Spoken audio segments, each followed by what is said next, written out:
Battle Royale. There are a lot of Battle Royale quote-unquote games out there today. All it took was one game to blow up and get big, and then every other company thought, if we want money and we want kids to play our game, we gotta make a Battle Royale. There are countless Battle Royale games you could find. Now, in the wake of all these different Battle Royales coming out, there are a few that tried their best in marketing to lift off. And today I want to talk about one Battle Royale that had a somewhat good marketing but couldn't keep a lot of its players. Ring of Elysium.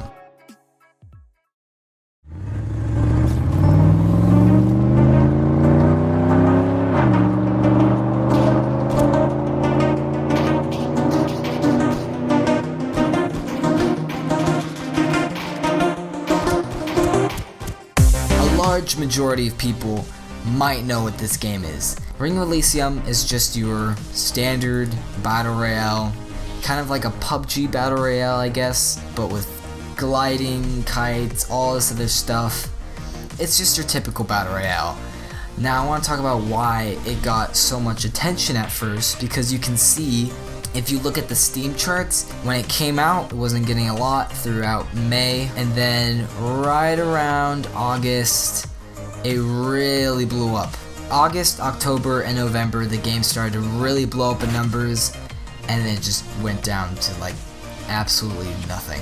At least every month, they're losing at least 1K or more players. Like you can see in February of 2019, they lost 11,000 players, which was a huge decrease, and all their increases aren't that extreme. Like you can see August 2019, they just got an increase of about 100, and then the very next month they lose 800. So you can see that they're not doing very well, they're doing very poorly. But I want to talk about why this game got so many players in the first place, and how those players, because they got so many that way, killed off its entire game.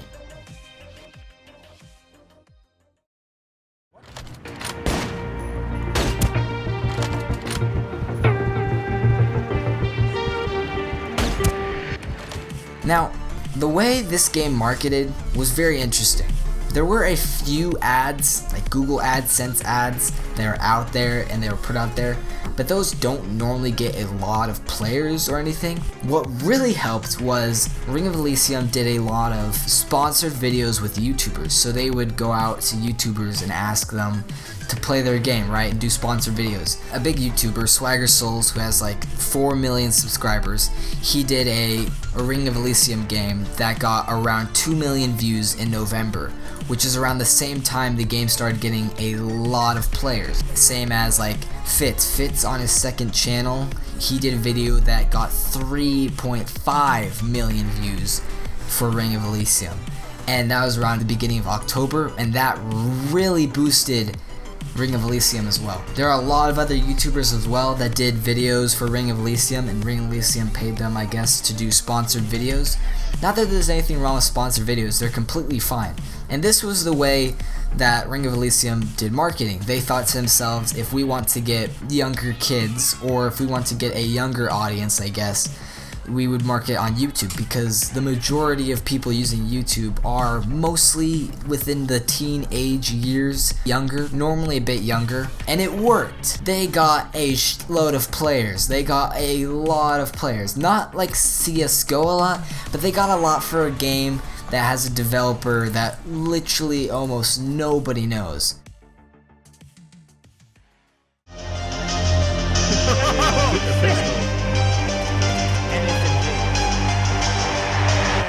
Now let's talk about why this game did so poorly. The very big first problem is that it had bots. Now, a lot of Battle Royale games now have bots, but that's because of the decrease of players, or wanting to let newer players be able to jump that curve in skill, because a lot of Battle Royales, especially games like Apex Legends or PUBG are mostly full of players that have been playing the game constantly and are just good.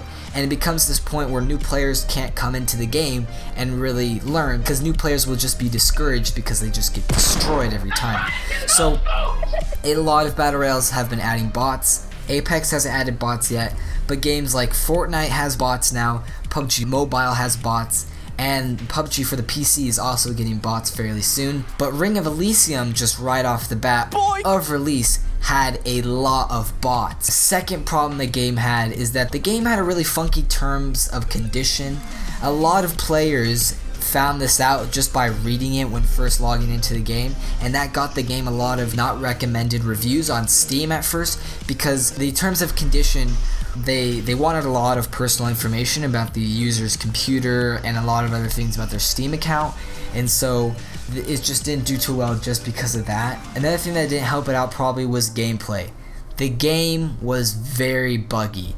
It's normally fine for a game to be buggy, but like PUBG does well even though it's buggy, because the bugs are fun, right? Flying across the entire map in a motorcycle can be fun. But Ring of Elysium didn't have fun bugs. They were just borderline game breaking and unfun. So a game that isn't fully really developed, and for it to get so much press in its early life, really probably is what destroyed the game a lot. And that was probably a big problem for the game. And so Ring of Elysium's pulling in all these players through these YouTube videos, but they're automatically discouraging them really fast. They can't keep them for that long. They can only keep them for about 3 months before everything starts going downhill. Why did it go so bad for Ring of Elysium? Why did they lose so many players? I think it just comes down to 3 things. 1, when you market to YouTubers, like when you pay YouTubers to do sponsored videos to market your game, you will get customers for sure, but normally you don't get permanent customers. You do not get customers that stay around. You get customers that just play the game maybe once or twice. And that's the thing about sponsored videos. If the YouTuber themselves doesn't actually keep playing that game, that was also a big deal. Swagger Souls and Fitz, they only made like 1 video on the game. That was it. The video did well because they have a large viewing count, right? But that's only 1 video. They just keep on going and making CSGO videos and other types of videos, and so the viewer of their videos might not want to actually play Ring of Elysium because they might be smart enough to know, oh, they just played it for money because it's a sponsored video, but they're actually still playing CS. I like CS because they like CS, because they look up to that content creator. The second thing they did really poorly, just having bots in the game automatically. Their terms of condition were also really funky and weird, and that didn't add up very well for Ring of Elysium.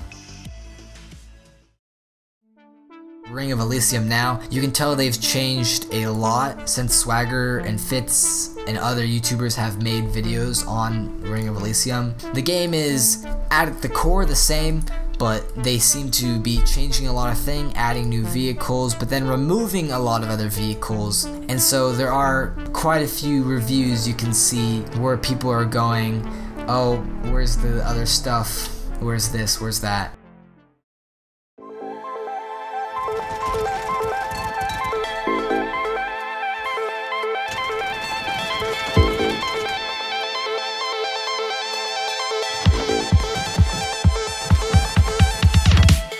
Battle Royales are fun, if made well. I think the one reason why PUBG did well is because it was probably the first good Battle Royale. Even though PUBG had so many bugs, PUBG was just fun, even with its bugs. With the game like Fortnite, so many of the companies wanted to give a try Battle Royale. I think so many have done that Battle Royale is just not fun anymore to a large majority of people. The game aspect is starting to become very overused, and I think that's why games like Hyperscape by Ubisoft won't do relatively well at all. I think it will get like a large amount of players for sure, but in the grand scheme of things, I don't think those Battle Royale games nowadays will do well unless they bring something new to the table.